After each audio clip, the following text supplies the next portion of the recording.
Bonjour, bien-aimés du Seigneur, la joie du Seigneur est notre force. Mon âme bénit l'Éternel, mon esprit magnifie son nom.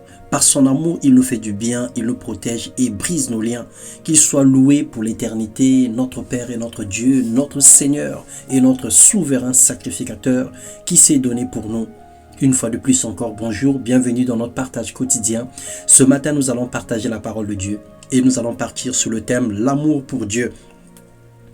Une source de salut et de grâce.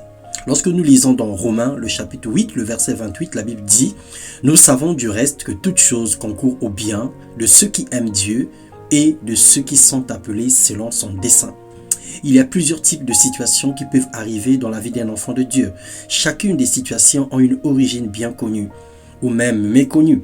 Les malédictions liées au péché de nos parents ou grands-parents occupent une place lorsque nous l'ignorons.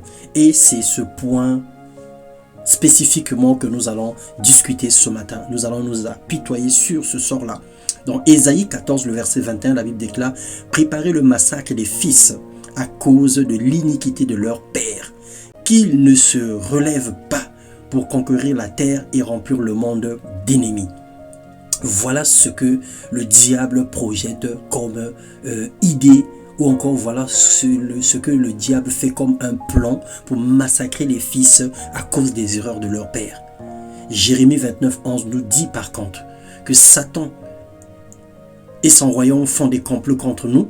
Je voulais dire Satan et son royaume font des complots contre nous, contre l'homme pour l'empêcher de vivre le plan de Dieu. Leur engagement est fortement déterminé pour barrer la voie à l'homme et principalement aux enfants de Dieu.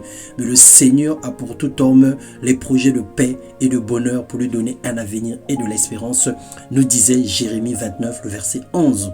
Et le Seigneur réplique encore, ces complots subsistent avant même notre naissance à cause des actes posés par nos parents et grands-parents dans le principe divin.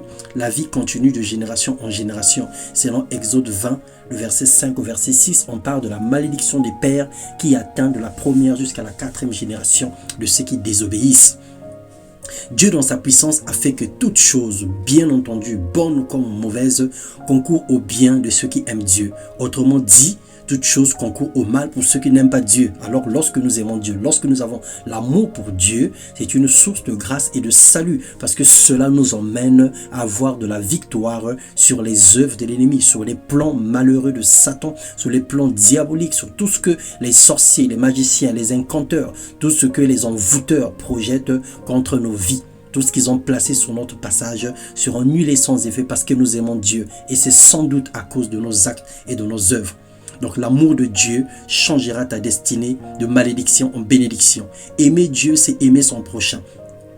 C'est aimer son ennemi, c'est considérer les intérêts des autres. C'est se supporter et avoir de l'égard pour l'autorité, pour le pasteur, pour nos parents, pour tout ce qui mérite de l'honneur. Et lorsque nous le faisons, nous montrons réellement que nous aimons Dieu. Alors rendons grâce à Dieu pour toutes choses et pour toutes circonstances. Acceptons les situations qui nous arrivent, car Dieu, lorsqu'il approuve nos voies, il dispose même en notre faveur nos ennemis. Il permet même que l'impie amasse pour déverser chez l'homme juste. Alors le diable travaillera pour ton camp.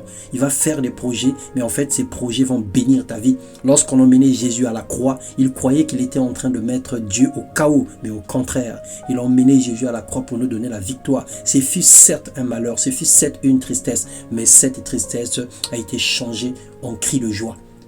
Les plaies, les meurtrissures de Jésus se sont coulées à la croix, nous ont emmené la rédemption et le salut. Alors que l'amour de Dieu remplisse nos cœurs et que nos vies soient comblées de paix et de bonheur.